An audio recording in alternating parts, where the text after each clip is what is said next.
ഇന്ന് തന്നെ ഡൗൺലോഡ് ചെയ്യൂ. കാണൂ നിങ്ങളുടെ ഫേവറേറ്റ് ഷോസ്. എന്റെ ഡോക്ടറെ, ഡോക്ടർ എന്റെ കൂടെ ഒന്ന് വരാമെങ്കിൽ പ്രിയങ്ക മോളെ ജീവനോട് ഞാൻ കാണിച്ചു തരാം. ഉറപ്പായിട്ടും കാണിച്ചു തരാം. മിസ്റ്റർ ദേവൻ, ഇവർക്ക് മാനസികമായിട്ട് ബുദ്ധിമുട്ടുണ്ടെന്ന് നിങ്ങൾ വെറുതെ പറയുന്നതെന്നാണ് എനിക്ക് തോന്നുന്നത്. അല്ല, അവരും പറഞ്ഞത് ഒരു നാടോടി സംഘത്തിന്റെ കൂടെ പ്രിയങ്കയെ കണ്ടുവെന്ന് തന്നെയാ. താൻ എന്തായി പറയുന്നേ? മരിച്ചത് അവളാണോ എന്ന കാര്യത്തിൽ എനിക്ക് ഈ നിമിഷം വരെ സംശയമൊന്നുമില്ല.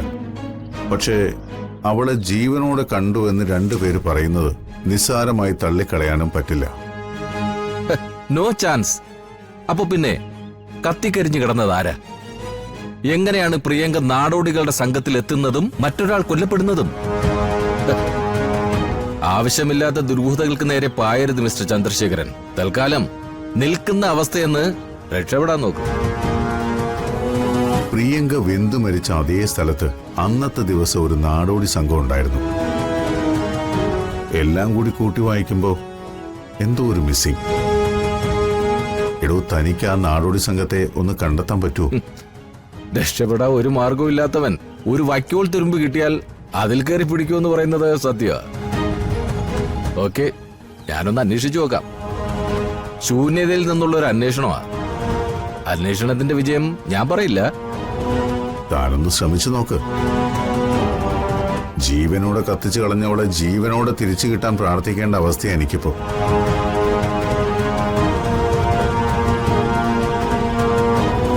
കാര്യങ്ങളെല്ലാം ഒതുങ്ങിക്കൂടി കണിമംഗലം കയ്യിലേക്ക് കിട്ടിയ അവസ്ഥയിലാ എല്ലാം തട്ടിത്തെറിച്ചു പോയത്. നോക്കാം നമുക്ക് പ്രിയങ്കയ്ക്കൊരു തിരിച്ചുവരവുണ്ടോന്ന്.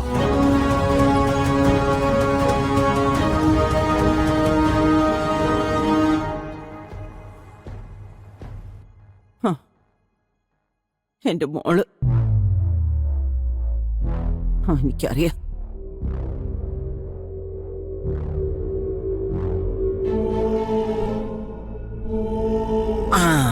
അവിടെ അമ്മ, ഡോക്ടർ ഇപ്പൊ വരും.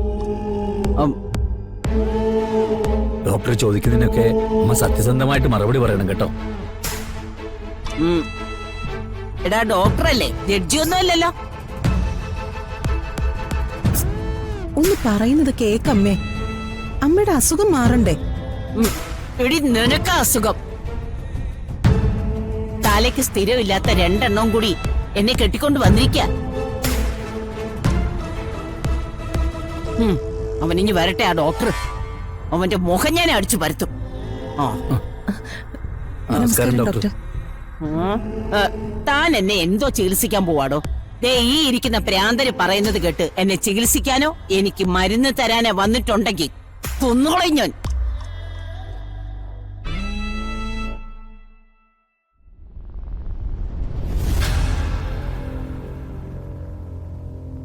എനിക്കറിയാം.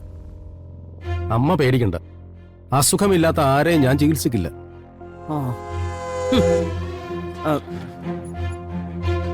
അമ്മ ഇവരെ രണ്ടുപേരെ നോക്കണ്ട. എന്താ അമ്മയുടെ പ്രശ്നം? ഡോക്ടറെ, ഞാൻ എന്റെ പ്രിയങ്ക മോളെ കണ്ടു. അവള് മരിച്ചു പോയിന്നാ ഇവരൊക്കെ പറയുന്നേ. എന്നിട്ടേ ഇവര് അവൾക്ക് കർമ്മവും ചെയ്തു. പക്ഷെ അവളെ കണ്ട എനിക്ക് തിരിച്ചറിയാം. അവളൊരു നാടോടികളുടെ കൂട്ടത്തിലാ ഉള്ളത്. നാടോടികളുടെ കൂട്ടത്തിലോ? അതെ ഡോക്ടറെ. ഞാനൊരു മിന്നായം പോലെ കണ്ടുള്ളൂ. പക്ഷെ അവളെ ഞാൻ തിരിച്ചറിഞ്ഞു.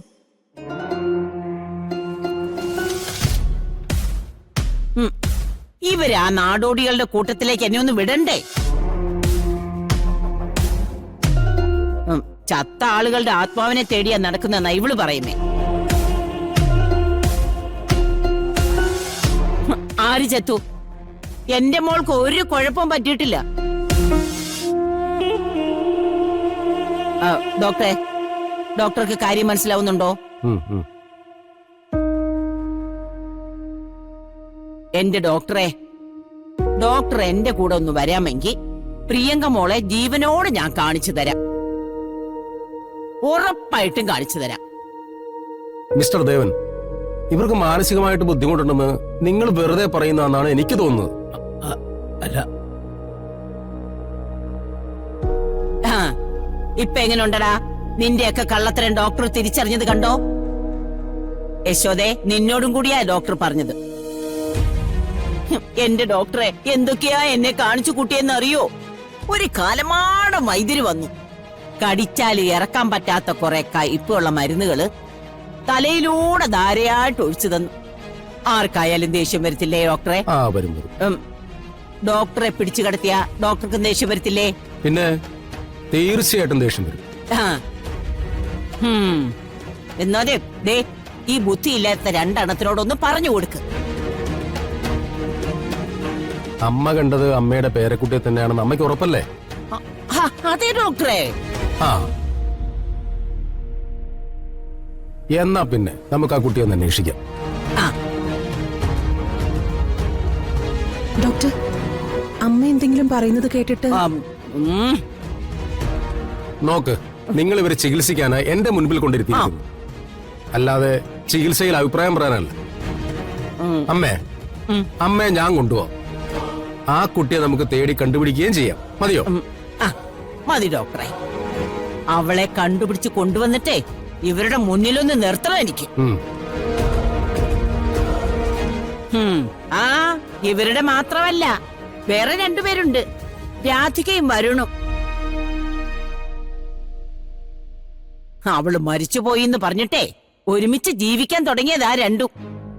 കൊണ്ടുപോയി നിർത്തി ഞാൻ അവരുടെ മുന്നില്. എന്നിട്ട് എന്റെ മോളുടെ കാര്യത്തില് സമാധാനം പറയാതെ ഒന്നിച്ച് ജീവിക്കാൻ ഞാൻ സമ്മതിക്കത്തില്ല. അവരെങ്ങനെ ചതിച്ചു വിവാഹം കഴിച്ചാണെങ്കിൽ ഒരു കാരണവശാലും വിട്ടുകൊടുക്കരുത്. അമ്മയൊന്ന് വെയിറ്റ്. കുറച്ച് കഴിഞ്ഞിട്ടേ നമുക്കൊന്നിച്ചങ്ങ് പോവാം. ആയിക്കോട്ടെ ഡോക്ടറെ.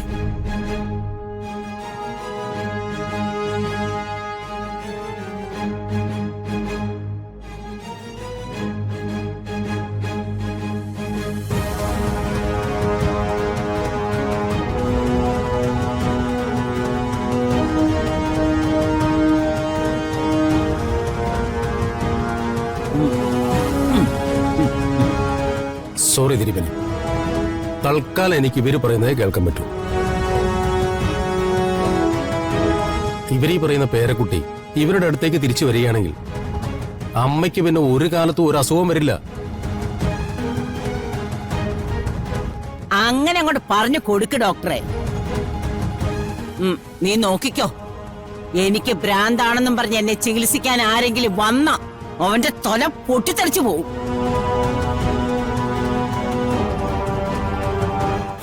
അതുകൊണ്ട് നിക്കില്ല, അവന്റെ കുടുംബം മുടിഞ്ഞ് നാറാണക്കല്ലാവും.